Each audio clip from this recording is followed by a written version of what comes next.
Pour joindre l'émission On s'investit, composez à Montréal le 514-524-3708, à l'extérieur au 1-866-450-3000 ou encore par courriel à onsinvestit@tva.ca. Alors, on va y aller tranquillement, pas trop vite avec nos questions. Peut-être juste faire le résumé des trois titres avant de passer aux questions.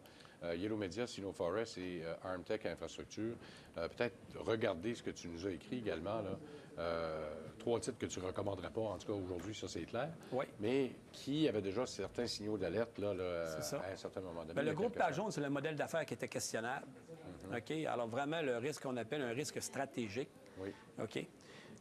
Sino Forest, plus difficile à éviter, mais c'est un titre qui était fortement évalué depuis un certain temps, qui était malheureusement recommandé par plusieurs analystes. Mais il l'est encore.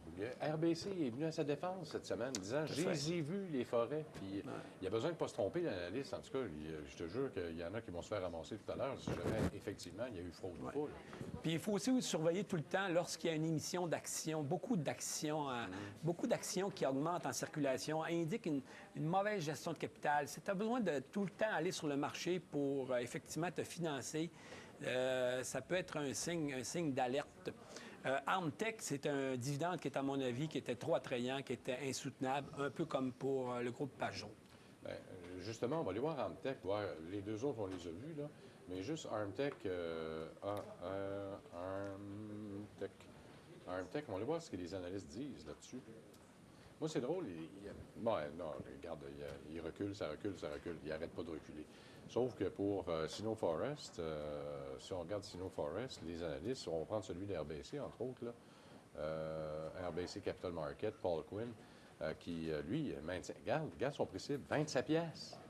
27, puis il est venu à défense, surperformant, puis il est venu encore défendre son analyse qu'il a fait il y a quelques semaines à peine. Ça va à l'encontre un peu de ce que tu nous as dit. Peut-être le signal d'alerte qu'il faut dire aussi pour les entreprises qui sont listées au Canada, mais des entreprises qui exploitent vraiment des opérations en Chine. Il est très difficile de circonscrire le risque parce qu'il semble que leurs rapports ne sont pas tout à fait effectués comme les rapports financiers auxquels nous sommes habitués en Amérique. Alors, l'information financière n'est peut-être pas d'aussi grande qualité, en tout cas pour le moment, auquel nous sommes habitués. Alors, c'est un risque additionnel lorsqu'on investit directement dans les entreprises en Chine. Mais pourtant, quand c'est une entreprise qui est listée à Toronto, on prend le Sino Forest, pourtant, il devrait fournir... Il devrait se conformer aux mêmes normes. C'est l'IFRS, les nouvelles normes depuis le 1er janvier, parce que c'est une compagnie publique. Puis en plus, il a annoncé les nouveaux résultats ce matin. Et dans ces résultats-là, ils disent qu'il y a plusieurs millions de dollars qui ont été utilisés pour se mettre à niveau aux normes de l'IFRS. Alors, des fois, on ne comprend pas pourquoi. C'est vraiment... Mais il y a quand même des secrets.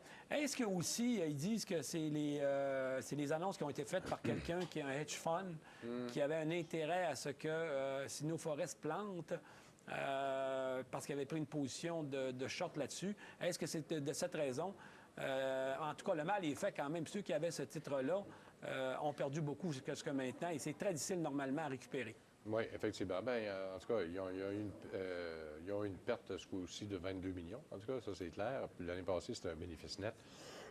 Sauf que quand on regarde aussi la rentabilité, excusez, je suis en train de m'étouffer avec l'eau que j'ai pris tantôt, les revenus ont quand même grimpé de 35 %. Oui. C'est ça, c'est une grosse surprise, là.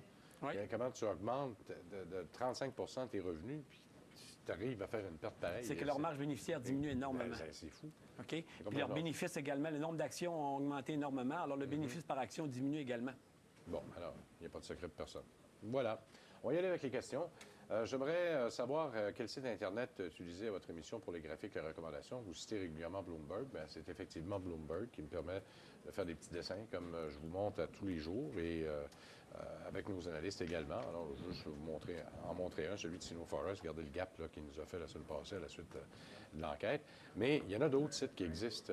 Je ne sais pas, toi, Michel, en fait, nous, on travaille beaucoup avec par exemple, avec Morningstar, qui ont un logiciel qui s'appelle Paltrack. Sauf que ce que peut-être que monsieur voulait dire ici, en fait, ou madame, Frédéric, c'est-à-dire, c'est que souvent, les logiciels qui sont disponibles sur Internet gratuitement ne sont pas les mêmes versions que des fois, Carl peut avoir accès ou que, par exemple, nous, dans le cas de Morningstar, on doit payer annuellement pour avoir des mises à jour mensuelles et tout ça.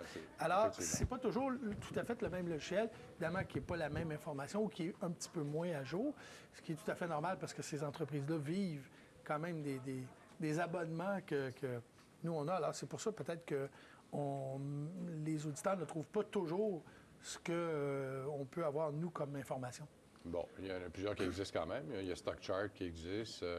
Yahoo Finance, Globe Investor. Vous en avez un également sur votre site. Là. Effectivement. Alors, on peut arriver à faire quand même certains graphiques. Alors, vous pouvez aller sur le StockChart. Il y en a qui sont payants, il y en a qui sont gratuits. Les versions gratuites sont moins performantes habituellement, sauf ou peut-être même, vous n'avez pas le graphique au complet, vous êtes obligé d'avoir de la publicité avec. Mais ça, c'est... Mais aussi important que le graphique, ce sont les éléments fondamentaux de profitabilité qu'il faut avoir également pour se faire vraiment une idée de la valeur intrinsèque d'un titre. Oui, effectivement. Alors, c'est pour ça que moi, je me sers beaucoup des ratios. Là. C'est extrêmement important pour regarder le fondamental. Il ne faut pas oublier aussi de lire énormément les résultats financiers. Si vous n'avez pas de base de comptabilité, bien, au moins, allez chercher la colonne de gauche, la colonne de droite. Ce qui est important, moi, ce que j'ai toujours dit, c'est la ligne du bas. La ligne du haut, y a-t-il une augmentation? La ligne du bas, est-ce que c'est bon ou c'est pas bon là, en termes de résultats financiers? De bien cerner les secteurs d'activité, bien comprendre les risques auxquels une société est exposée est capital, à mon avis. Bon, effectivement. Alors voilà pour Frédéric de Laval. Stéphane qui nous écrit, qu'arrive-t-il dans un iShare, donc un fonds négocié en bourse, une compagnie split ses actions, autrement dit qu'elle les dirige. Est-ce que je ne me retrouverai pas avec 2 fois plus d'actions de cette compagnie puisque je n'ai pas réellement acheté l'action en question, mais plutôt le fonds négocié en bourse? Puis Michel, c'est le spécialiste là-dedans. En fait, fondamentalement, ça change pas rien. En fait, quand vous achetez un iShare, c'est sûr que certains, par exemple, les FNB, reproduisent l'indice, ou en tout cas essayer de le reproduire le plus exactement possible, mais en termes de valeur, en termes de poids, ça ne change absolument rien. Carl? C'est exactement ça. Je n'ai rien ajouté. Alors, de toute façon, lui, il va réévaluer son portefeuille au fur et à mesure. Hein?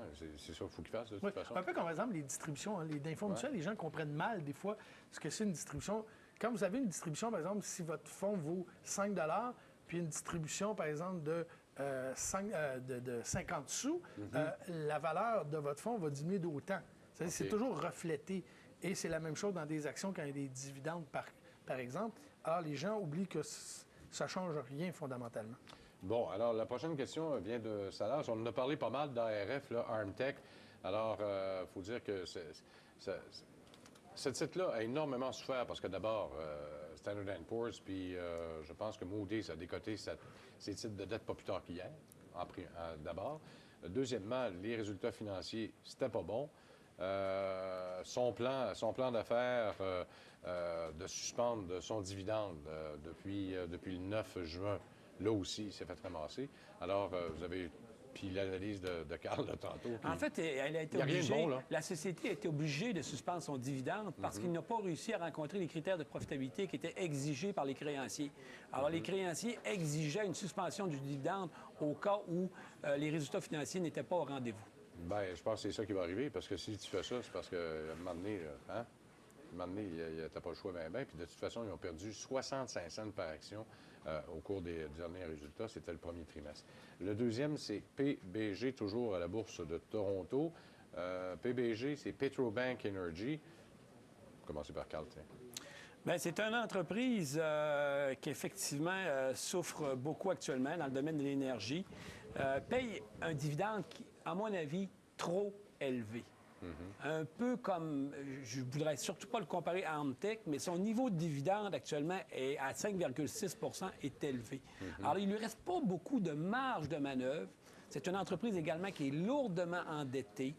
Alors, ce sont tous des problèmes là, qui s'ajoutent, qui font en sorte que lorsqu'il arrive un problème opérationnel, il n'y a pas de marge de manœuvre actuellement pour faire face à ce problème d'un côté financier. OK? Il y a cependant des analystes qui le voient quand même autour de 20-21 $ aujourd'hui. OK? Alors, c'est sûr que si j'avais une personne qui avait ce titre-là actuellement, est-ce que je lui conseillerais de vendre aujourd'hui à son plus bas? Possiblement pas, mais c'est quand même un titre qui a un niveau de risque assez important actuellement.